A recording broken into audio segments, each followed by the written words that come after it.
Assalamualaikum anak-anak, apa khabar kamu pada hari ini? Cikgu harap semoga kamu sentiasa sihat. Begitu juga family kamu sentiasa berada dalam keadaan sihat. Anak-anak yang cikgu kasihi, tajuk mata pelajaran sejarah kita pada hari ini amat menarik tahu. Tapi sebelum itu, apa kata kita sama-sama menyanyikan lagu ini? Okey, anak-anak nyanyi bersama cikgu sekejap lagi Boleh kan? Okey, kita cuba latihan vokal pada pagi ini. Demi negara yang tercinta, dicurahkan bakti penuh setia. Demi raja yang disanjung tinggi, kesetiaan tak berbelah bagi. Okey, jadi tajuk yang akan cikgu perkenalkan pada pagi ini ialah Institusi Raja Payung Negara. Anak-anak tahu kan, kita ada negara kita telah mengamalkan sistem pemerintahan raja berperlembagaan. Jadi dalam buku teks ini anak-anak muka surat 4 ada diterangkan bahawa raja ataupun sultan merupakan pemerintah tertinggi bagi sesebuah kerajaan yang berdaulat. Kerajaan pula bermaksud negeri ataupun negara yang ditadbir secara sah. Tahukah anak-anak bahawa institusi raja ini diwarisi sejak zaman kerajaan Melayu awal lagi? Kedudukan raja terletak pada sistem hierarki yang teratas sekali dalam sistem pemerintahan kerajaan Melayu awal pada zaman dahulu. Kerajaan ataupun sultan ialah ketua negeri yang mentadbir rakyat dan kerajaan baginda. Okey, selepas negara kita mencapai kemerdekaan, institusi raja terus diwarisi dan menjadi identiti negara. Kalau kamu pergi melawat ataupun menemani ayah kamu ke pejabat-pejabat kerajaan, kamu akan nampak kan dekat dinding tu banyak gambar, tertera gambar raja ataupun sultan negeri yang ada. Jadi kita perlu menghormati dan menghargai institusi diraja ini sebagai warisan negara. Satu, cikgu nak berkongsi dengan awak sebelum kamu tanya soalan. Okey, jadi raja atau sultan yang mentadbir sesebuah negara ataupun negeri itu perlulah seorang yang berbangsa Melayu dan beragama Islam. Itu termaktub dalam perlembagaan negara kita. Okey anak-anak, apakah yang dimaksudkan dengan payung negeriku? Okey, jadi payung negeriku tu merujuk kepada raja ataupun sultan yang berperanan sebagai ketua negeri bagi memastikan keamanan dan keharmonian dalam negeri sentiasa terjamin. Kini terdapat 9 buah negeri yang mengamalkan institusi raja ini. Jadi maknanya ketua negeri-negeri tersebut menggunakan gelaran-gelaran yang berbeza. Kalau kamu tengok teks muka surat 5 kan, negeri Perlis dia guna raja, Kedah sultan, Perak sultan, kemudian Selangor sultan, Negeri Sembilan yang di-Pertuan Besar, Kelantan sultan, Terengganu sultan, Pahang sultan, kemudian Johor sultan. Jadi cikgu nak tanya awak, kenapa Pulau Pinang, Sabah dan Sarawak tak ada sultan ataupun raja ya? Sama-samalah kita fikirkan dan renungkan. Okey, raja ni, sistem pemerintahan beraja ini amat penting kepada kita kerana ia asas pembentukan negara kita pada hari ini. Kita seharusnya menyanjungi institusi diraja dengan sepenuh hati kita. Okey anak-anak, raja ini harus ditaati dan dihormati. Dalam Islam pun dia mendidik kita kan supaya kita menghormati dan menghargai pemimpin negara. Okey, kalau pada zaman dahulu, muka surat 6 tu kalau kamu baca sejarah, dah ada perjanjian antara rakyat dengan sultan ini, yang mana rakyat tu harus menunjukkan taat setia kepada sultan. Ini perjanjian dari dulu-dulu lagi. Kemudian raja seorang yang berdaulat, kerana raja merupakan ketua bagi sesebuah kerajaan. Jadi melalui waedat antara Tan Sri Buana dengan Demang Lebah Daun, lahirlah konsep daulat dan derhaka. Anak-anak, apa dia daulat tu? Apa dia konsep daulat?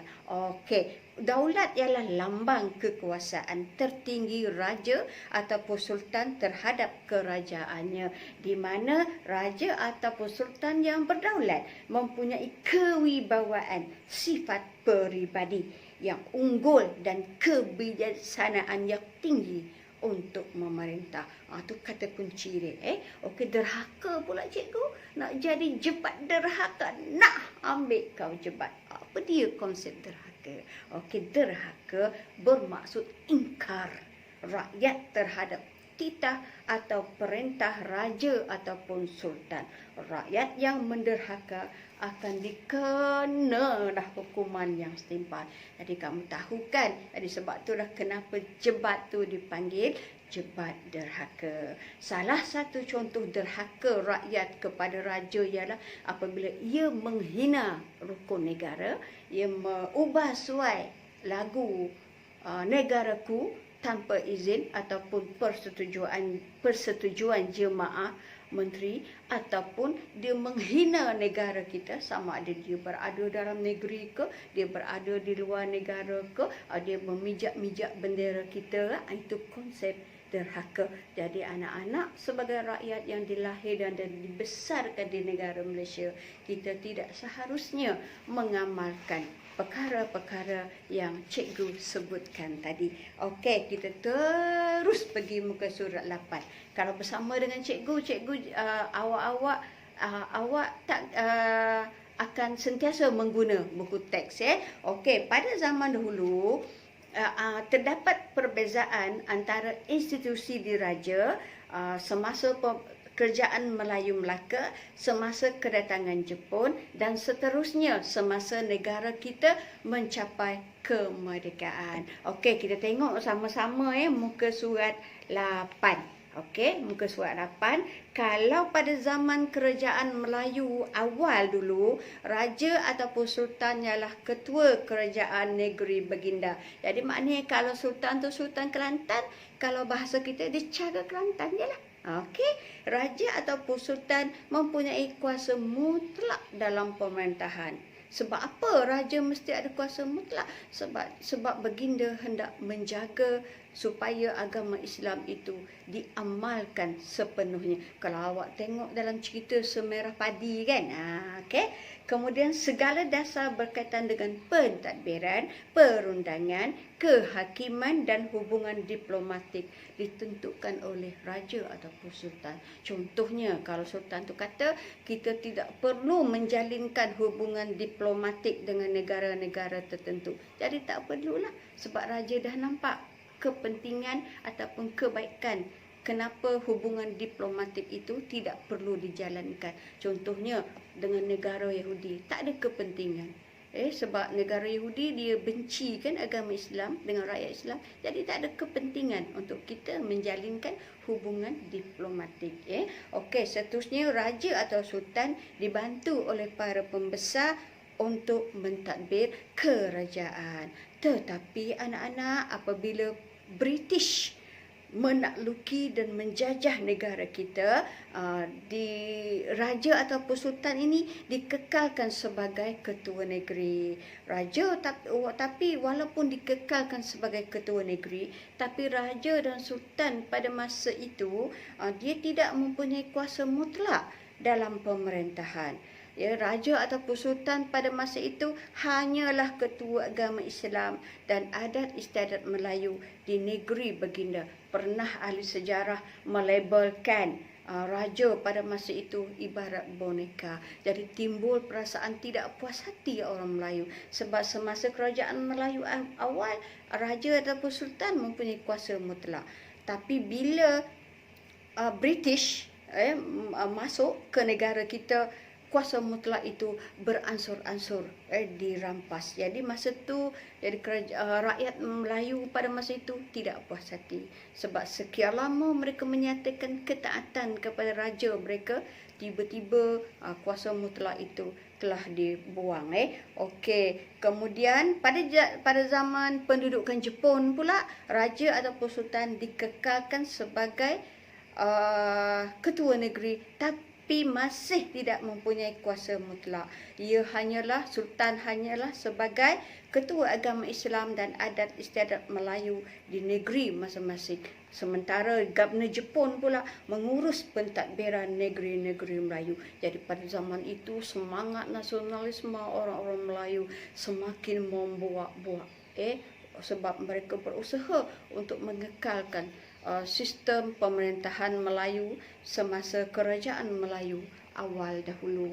Jadi sehinggalah apabila kita mencapai kemerdekaan, sistem beraja berperlembagaan dikenalkan. Tahukah anak-anak, terdapat ada lagi beberapa negara di dunia ini yang mengamalkan sistem pemerintahan beraja. Sistem pemerintahan beraja ini adalah corak pentadbiran yang tertua di dunia, anak-anak, di mana raja menjadi tonggak utama dalam sistem pemerintahan beraja. Kini terdapat 43 buah negara di dunia termasuk Malaysia yang masih mengamalkan institusi diraja ini. Ada tertera dalam muka surat 10 dan 11. Okey, kita pergi cepat sikit pada hari ini. Kalau anak-anak lihat muka surat 15.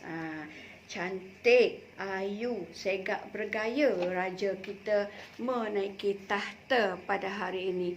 Okey, kalau awak lihat gelaran penuh sultan raja kita ialah Yang di-Pertuan Agong Al-Sultan Abdullah Riyatuddin Al-Mustafa Billah Shah. Okey, gambar yang cikgu tunjukkan tadi ialah menunjukkan istiadat pertabalan Yang di-Pertuan Agong. Jadi kalau kita cinta ke negara kita, kita haruslah mempunyai rasa semangat patriotisme yang tinggi, anak-anak, untuk mengekalkan sistem pemerintahan beraja ini. Jadi sekian saja untuk hari ini. Kita akan berjumpa pada waktu yang sama pada minggu depan. Okey, latihan yang kita akan buat, cikgu akan hantar melalui WhatsApp. Sebab kalau cikgu sebut, kamu tak berapa nak ingat.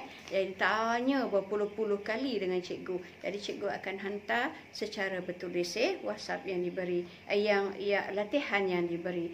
Sekian untuk hari ini, anak-anak yang cikgu kasihi. Negara kita masih dilanda badai corona. Jadi kita jaga kita mesti menang.